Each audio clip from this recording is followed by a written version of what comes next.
오늘의 육아 헤드라인입니다. 통계청에 따르면 지난 1월부터 8월까지의 누계 혼인 건수와 누적 출생아 수가 역대 최저로 집계됐다고 밝혔습니다. 방역당국은 실내는 물론 실외 다중이용시설에서도 코로나19 집단 감염이 이어지고 있는 만큼 생활방역의 끈을 놓지 말아달라고 당부했습니다. 일선 지자체에서 디지털 성범죄의 심각성을 파악하고 피해자의 상담 및 법률 지원 등 피해자를 돕기 위한 전담 조직을 잇따라 출범시키고 있습니다.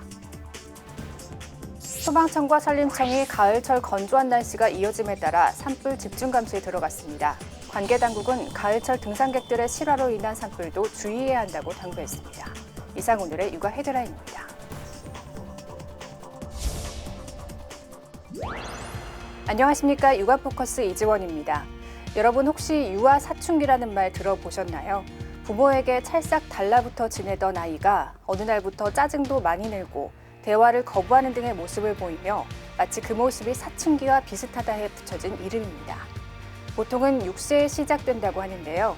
이 시기를 현명하게 보내려면 원인과 결과에 맞게 설명해주는 대화법과 작은 일부터 아이의 독립심을 키워주는 일, 훈육의 일관성을 지키는 것이 중요하다고 합니다. 무엇보다도 성장 과정에서 나타나는 하나의 과정이라 생각하고 칭찬과 사랑을 베푸는 부모님의 마음가짐이 가장 중요할 겁니다. 아이가 유아 사춘기에 접어들었다면 너무 걱정 마시고 우리 아이가 잘 커나가고 있다고 생각해 보시길 바랍니다. 지금 이 시간에도 자식들 걱정에 여념없는 부모님들을 응원하며 육아포커스 시작하겠습니다. 지난 10월 30일 롯데월드 타워에서 당신은 나의 히어로 공모전 시상식이 열렸습니다. 중앙일보가 주최하고 롯데월드 타워에서 후원한 이번 공모전은 코로나19로 인해 어려운 시기 우리 주변의 영웅들을 위한 응원 영상 콘테스트입니다.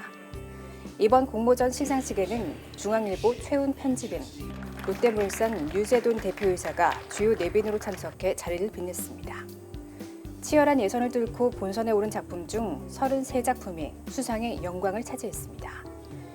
이 중 우수상은 You Are My Hero라는 제목으로 자녀를 지켜주는 부모님이 영웅이라는 내용을 담아 응모한 최영현님이 수상했습니다. 최우수상은 코로나 겟 아웃을 응모한 오문심님이 수상했습니다. 코로나19의 상황에서 애쓰는 우리 주변의 이웃들이 모두 영웅이라는 내용을 담은 뮤직 비디오입니다. 아이들이 만들고, 아이들이 찍고, 아이들이 편집한 영화가 이렇게 좋은 성적을 얻게 돼서 너무 영광스럽고요.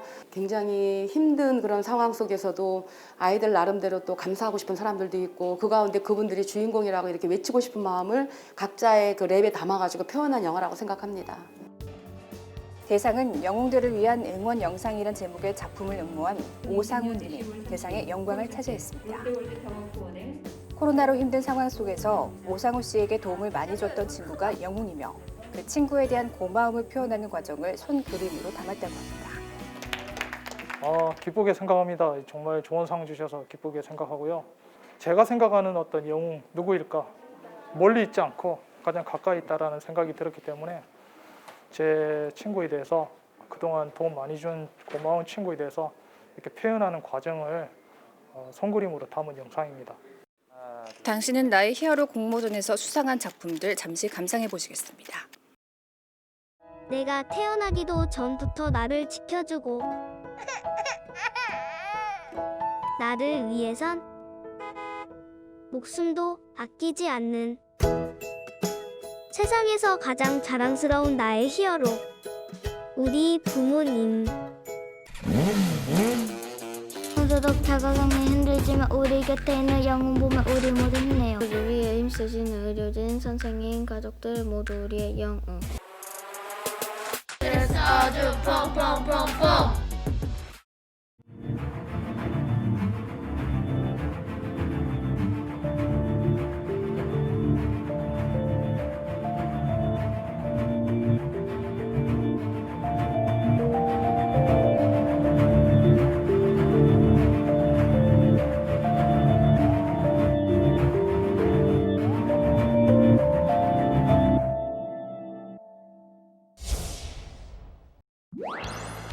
(2020) 민관협력 어린이 안전체험의 날 행사가 열렸습니다.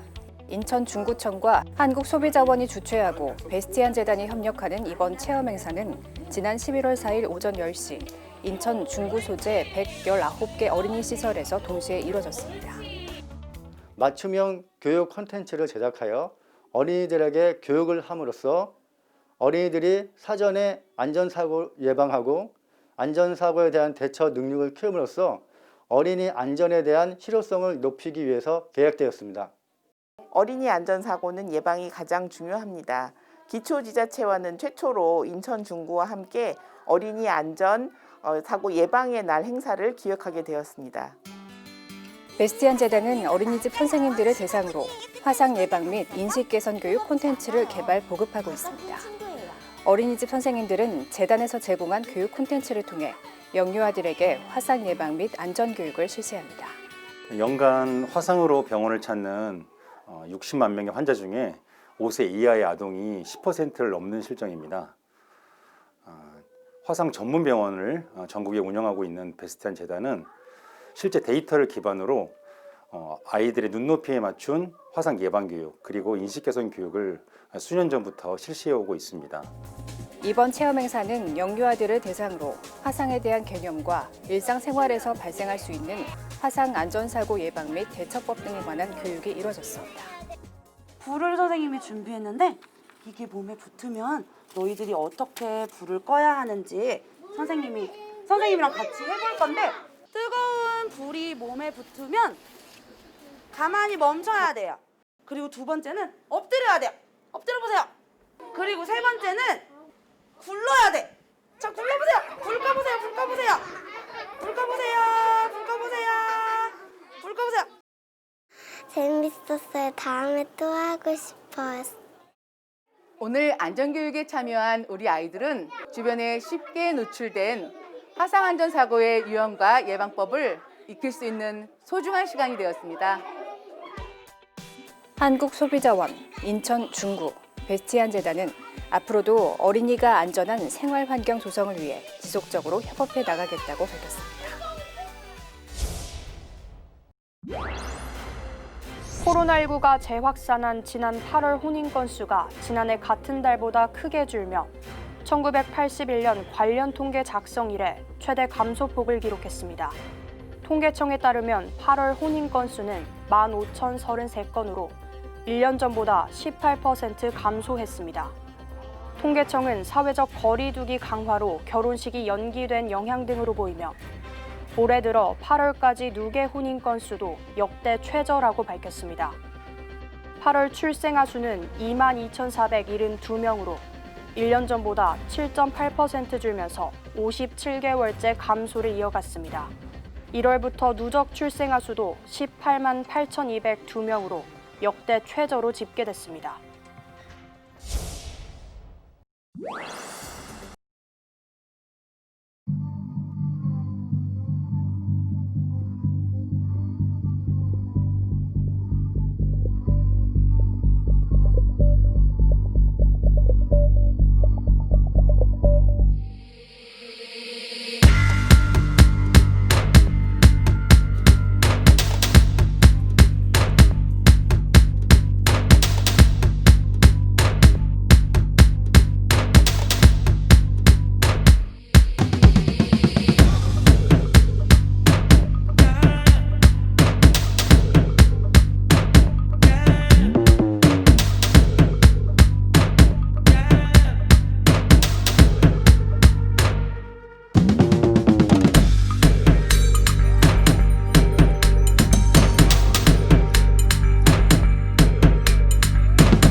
조금이라도 의심 증상이 있을 때 출근이나 방문을 삼가는 것입니다. 특히 입원 환자나 이용자와 직접적인 신체 접촉이 있는 직무를 수행하고 있다면 더욱 철저하게 관리해야만 합니다. 경기도는 의료 관련 시설의 감염 확산을 막기 위해 외부인의 방문을 자제할 것을 당부했습니다. 수도권을 중심으로 코로나19 감염 확산세가 좀처럼 수그러들지 않고 있습니다. 실내는 물론 실외 다중 이용시설에서도 집단 감염이 이어지고 있는 만큼 생활 방역의 끈을 놓지 말아달라고 당부했습니다. 거리두기가 완화되고 맑은 날씨가 이어지면서 개인 방역의 끈이 느슨해지고 있습니다. 30명 미만을 유지하던 서울 하루 신규 확진자 수가 40명을 훌쩍 넘기도 했습니다. 사우나를 비롯한 실내 다중이용시설에서의 산발적 집단 감염이 이어지고 있습니다. 지금은 방역당국의 코로나19 추적과 억제 상황에 비해 감염 전파 속도가 약간 더 빠른 상황으로 판단되며 언제 어디서든 유행이 다시 번질 가능성이 있다. 감염 위험은 바깥이라 해도 예외가 아닙니다. 경기도 용인시 동문 골프 모임에서 발생한 집단 감염은 시간이 갈수록 늘고 있습니다. 앞서 지난 7월 강원도 홍천에서는 캠핑장을 방문한 일가족이 감염됐습니다.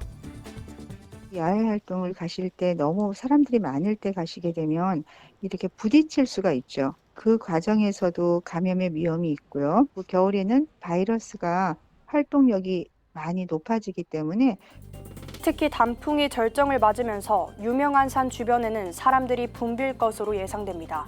산을 오르다 보면 숨이 차 마스크 착용이 느슨해질 수밖에 없습니다. 방역당국은 혹시 모를 감염을 막기 위해 인파가 몰리지 않는 곳을 찾아달라고 당부했습니다. 다중이용시설에서 발생한 집단 감염은 자칫 경로를 알 수 없는 급격한 확산으로 이어질 수 있습니다. 방역당국은 한 번이라도 방역수칙을 위반한 사례가 적발되면 강력 대응하겠다고 경고했습니다. 올해 대입 수학능력 시험은 예년과는 전혀 다른 분위기 속에서 치러집니다. 무엇보다 코로나19라는 예상치 못한 변수가 생겼기 때문인데요. 학령인구 감소에 따라 응시 인원도 역대 가장 적습니다. 구체적으로 어떤 점이 달라진 건지 정리해봤습니다. 코로나19 변수가 터지며 처음으로 12월에 치르게 되는 수능. 올해 고3 학생과 재수생을 포함한 수험생들은 코로나19로 등교나 등원 일정에 여러 차례 차질이 빚어지는 등 수능 준비부터 쉽지 않았습니다. 몇 차례 개학 연기 끝에 온라인 개학으로 수업을 시작했던 고3 학생들은 이후 불안함 속에서도 등교 수업을 이어갔고 재수생은 수능을 100일 남짓 앞두고 대면 수업 중단을 겪기도 했습니다. 특히 수도권 지역에 300인 이상의 대형 학원, PC방, 노래 연습장 등 12종의 고위험 시설은 집합이 금지됩니다. 모든 수험생이 마스크를 쓰고 수능을 보게 되는 것도 이번이 처음입니다. 여기에 당일 유증상자는 보건용 마스크를 써야 해 좀 더 불편하더라도 감내해야 하는 상황입니다. 또 마스크 착용만으로는 바이러스 전파를 완전히 통제할 수 없다는 정부의 판단에 따라 책상 칸막이가 설치되는데 이 또한 전례가 없습니다. 학령 인구 감소 추세의 수능 지원자는 올해 처음으로 50만 명을 밑돌았습니다. 역대 가장 적은 수치로 재수생 비중이 커지면서 정시 경쟁은 더 치열해졌다는 분석입니다. 매해 늘고 있는 수능 결시율까지 올해도 유사한 흐름을 보인다면 정해진 비율대로 주어지는 상대평가 영역의 상위 등급을 확보하기는 더욱 어려워질 전망입니다. 코로나19 장기화의 여러 악조건 속에서 분투를 다투고 있는 수험생들. 시험지를 받아들 날은 이제 한 달 앞으로 다가왔습니다. 최근 디지털 성범죄가 급증하자 경기도와 성남시 등 일선 지자체가 피해자 지원을 위한 전담 조직을 잇따라 출범시키고 있습니다. 특정 음란물을 찾아내 삭제하는 것은 물론 피해자를 상담하고 법률 지원도 하게 됩니다. 박사방의 조주빈, N번방의 문형욱, 텔레그램의 음란물 공유방을 개설한 뒤 성착취물을 제작 배포하다 구속된 20대 청년들입니다. 올 들어 지난 8월까지 방송통신심의위원회가 접속 차단을 요구한 디지털 성범죄 정보 건수는 벌써 2만 4천여 건에 달할 만큼 여전히 근절되지 않고 있습니다. 정부가 뒤늦게 심각성을 파악하고 강력히 처벌하는 내용의 종합대책을 마련했지만 실제 피해자들을 돕는 데는 한계가 있습니다. 그러자 일선 지자체들이 디지털 성범죄 피해자들을 돕기 위한 전담 조직을 잇따라 설치하고 있습니다. 경기도는 디지털 성범죄 피해 원스톱 지원센터와 대응감시단을 발족했습니다. 피해자들을 대상으로 수사와 법률, 생활 지원은 물론 해당 기록을 찾아내 삭제하고 감시하는 역할을 하게 됩니다. 삭제 지원, 유포 모니터링 등을 실시하는 한편 수사, 법률, 전문 상담, 긴급 생활 지원 등 관련 기관 및 자원과 연계하는 역할도 성남시도 분야별 전문가가 참여하는 디지털 성범죄 피해자 통합지원센터를 개설했습니다. 인터넷 환경에서 잘못된 성인식을 유발할 수 있는 유해 요소를 찾아내서 성폭력이 예방될 수 있도록 노력할 것입니다. 일선 지자체가 디지털 성범죄 예방을 위한 전담 조직을 잇따라 가동하면서 무분별한 음란물 유통이 줄어들 것으로 기대됩니다. 최근 3년간 12월에서 3월 사이 초미세먼지 납부 일수는 평균 33일. 이 같은 고농도 미세먼지를 집중 관리하는 미세먼지 계절 관리제가 다음 달부터 넉 달간 시행됩니다. 올해 2회째인 계절 관리제는 배출가스 5등급 차량의 단속이 강화되는 게 골자입니다. 지난해와 달리 수도권에 한정하지 않고 전국의 5등급 차량으로 범위를 넓혀 배출 저감 장치 미부착 시에는 수도권에서의 운행을 제한합니다. 위반 시에는 이를 10만 원의 과태료를 부과할 방침입니다. 1차 때는 저희들이 법에 의해서 뒷받침된 5등급 차량 단속이 이루어지지 못했습니다. 그래서 그 법 개정이 올 3월에 국회에서 이루어졌기 때문에 개정된 법을 가지고 지난 9월 말 기준으로 전국의 배출가스 5등급 차량은 178만 대. 이 가운데 배출가스 저감 장치를 부착한 차량은 고작 32만 대에 그칩니다. 다만 첫 시행인 점을 고려해 저공해 조치를 신청한 차량이나 일정 기간까지 저감 장치 장착이 불가한 차량에 대해서는 예외를 뒀습니다. 또 올해는 시도별 여건을 고려한 차별화된 대책을 마련토록 해 계절관리제 효과를 높인다는 계획입니다. 환경부는 이 같은 시행을 통해 지난 3년과 평균 기상이 동일하다면 초미세먼지 납부 밀수는 최대 6일 저감하는 효과가 있을 것으로 전망했습니다.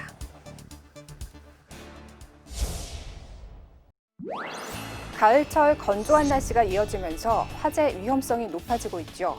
특히 산불은 초기 대응에 실패하면 대형 화재로 번질 우려가 큰데요. 소방청 등 관계 당국도 본격 감시 체제에 들어갔습니다. 최근 북한산에서 발생한 산불로 축구장 면적의 3분의 1을 웃도는 5,000제곱미터가 탔습니다.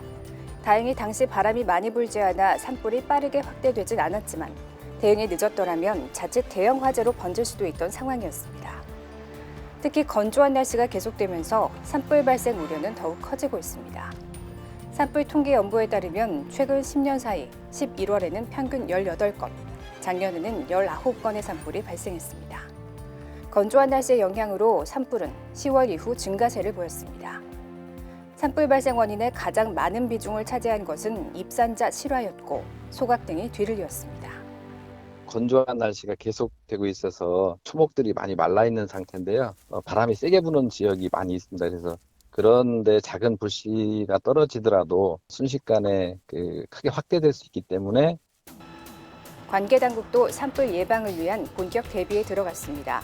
소방청은 펌프 등 산불 진화 장비 점검을 완료하고 초기 진화 지원 차원에서 이달 중 주민들을 대상으로 안전교육을 실시할 예정입니다. 산림청도 12월 15일까지를 가을철 산불 조심 기간으로 정하고 등산로 일부 구간 입산을 통제하는 등 산불 예방 집중 감시에 들어갔습니다.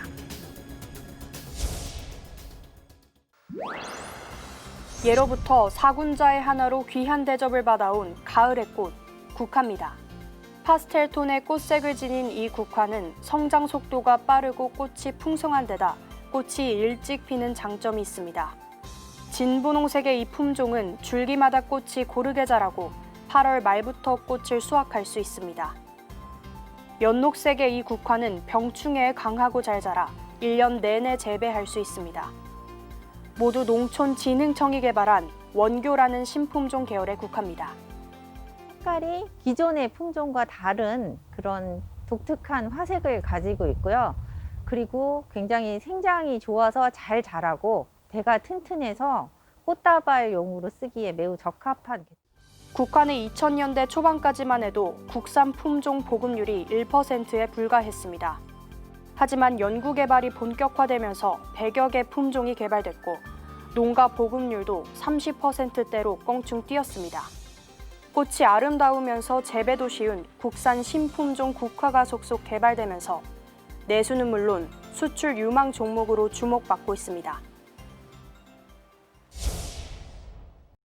다음 순서는 자녀들의 마음을 더욱더 잘 헤아릴 수 있는 부모 교육 애니메이션을 준비해봤습니다.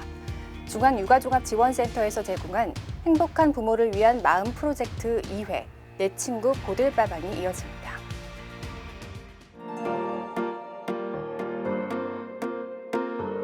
애착 인형이 없으면 불안해하는 아이. 그냥 둬도 괜찮을까요? 우와, 떡볶이다. 맛있겠다. 보들빠방, 너도 먹을래? 묻어버렸네. 저것도 좋아 보이고. 아빠! 어이구, 거참. 잘 닦이지도 않네. 무무야, 보들빠방이 이제 배부르대. 아니야, 아직 배고프다고 했어. 아이고, 저 애물단지.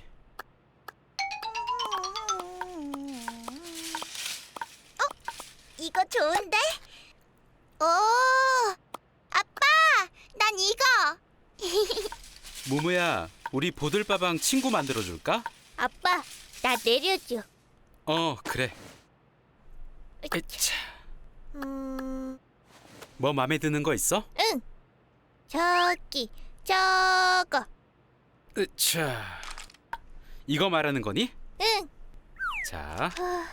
우와, 멋있다. 야, 야, 야! 난 정의용사 봄이. 악당들은 물러가라. 보들빠방, 멋있지?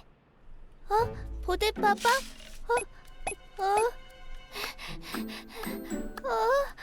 없어졌어. 큰일이네. 어디 빠뜨렸나 봐. 네가 새 장난감 생기니까 보들빠방도 새 친구 찾아간 거야. 쉿.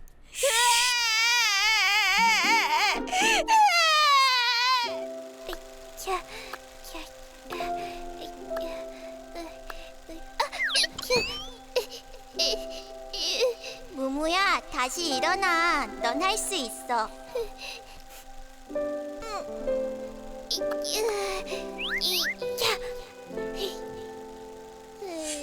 무무 어린이 주사 맞을 시간이에요. 진짜 주사 무서워. 무무야, 괜찮아. 아프지 않아. 응. 목욕하기 싫은데. 무무야, 어서 들어와. 같이 목욕하자. 그래. 무무가 보들빠방을 찾습니다.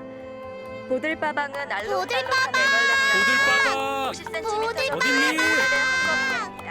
이게 대체 부모에게 가장 소중한 보들빠방을 보실 분은 가까운 안내데스크에 오시기 바랍니다. 다시 한번 말씀드립니다. 무무가 보들빠방을 찾습니다.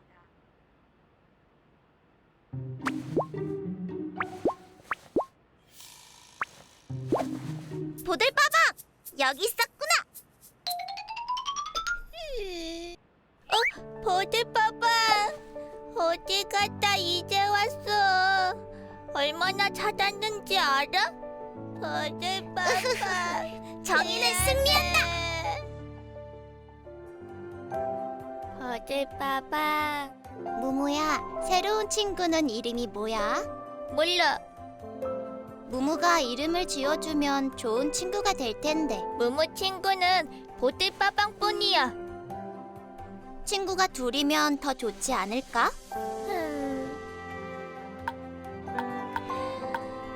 우리 무무 잘 부탁해. 보들빠방에게 많이 배우고 둘이 힘을 합쳐서 무무를 잘 지켜줘. 그럼 무무야, 잘 자렴.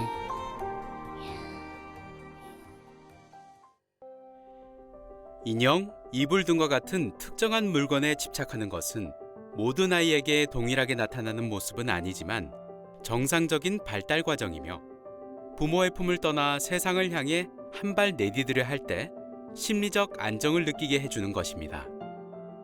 아이에게서 애착물을 억지로 떨어뜨리기보다는 애착물이 아이에게 소중한 대상임을 인정해주세요. 갑작스레 다른 놀잇감을 아이에게 주기보다 애착물과 놀이하며 즐거운 시간을 보내는 것을 인정해주세요. 동시에 애착물과의 놀이뿐 아니라 여러 놀잇감과 친구 등 다른 대상과의 놀이에서도 재미와 안정감을 느낄 수 있도록 해주는 것이 좋습니다. 코로나19로 인해 마스크 착용이 일상화가 됐는데요. 이렇게 하루 종일 마스크를 쓰면서 그동안 몰랐던 입냄새로 인해 고통을 호소하는 사람들이 늘어나고 있다고 합니다. 흔히 위가 안 좋으면 입냄새가 난다고 얘기를 하는데요. 그러나 입냄새 원인의 대부분은 구강 안에 있다고 합니다. 입안의 균이나 침, 음식물 찌꺼기 등에 함유된 단백질을 분해하는 과정에서 달걀이나 양파 섞은 냄새를 내기 때문인데요. 누구나 입냄새를 일으키는 요소를 가지고 있으므로 올바르게 관리하는 것이 중요할 겁니다. 입안이 마르지 않도록 물을 자주 마시고 흡연, 음주, 긴장 상태는 구강을 건조하게 만드는 요소이므로 삼가는 것이 좋다고 합니다.